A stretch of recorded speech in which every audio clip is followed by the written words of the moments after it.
It also isn't normal for this body to convene an emergency meeting to consider and pass a matter in just one night. An emergency city county council meeting tonight. Mayor Joe Hogsett now sharing how the city plans to use its remaining coronavirus relief funds. To date, the city has used more than $92 million in CARES Act funding. News 8's Demi Johnson is live downtown. Demi, councilors acting under a time crunch. Yeah, there's a December deadline to get that money in the hands of the people who need it, or that money has to go back to the federal government. Tonight, city county councilors approved the mayor's federal budget spending plan. It'll put $76 million from the federal stimulus bill back into the city.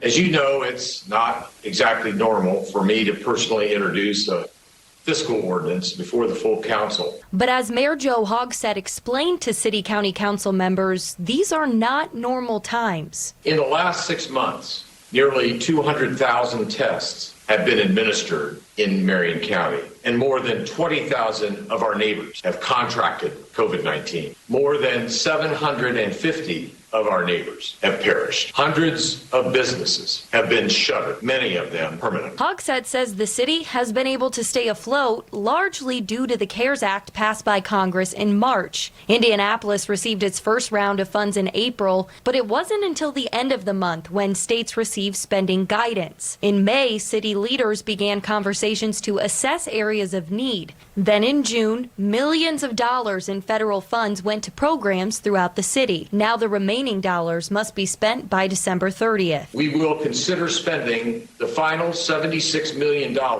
in federal relief funds available to us.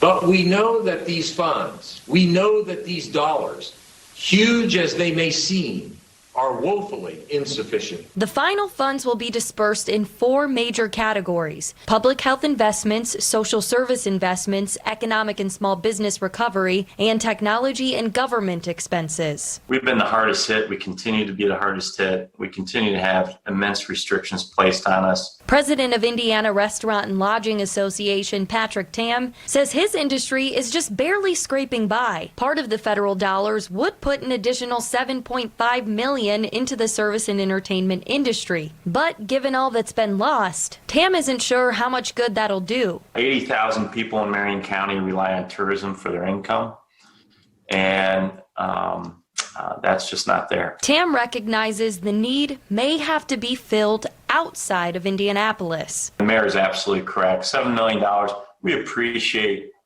his attention to that. But the reality is we need federal help, and we need federal help now. Meanwhile, the mayor is calling on lawmakers to make that happen. Our request of those in Washington is just as urgent. Please act to provide additional relief for those suffering in our city. We'll have a full breakdown on how much money will be spent in each category later this evening. Live at the City County Building, Demi Johnson, Wish TV, wishtv.com, and be sure to follow us on Facebook.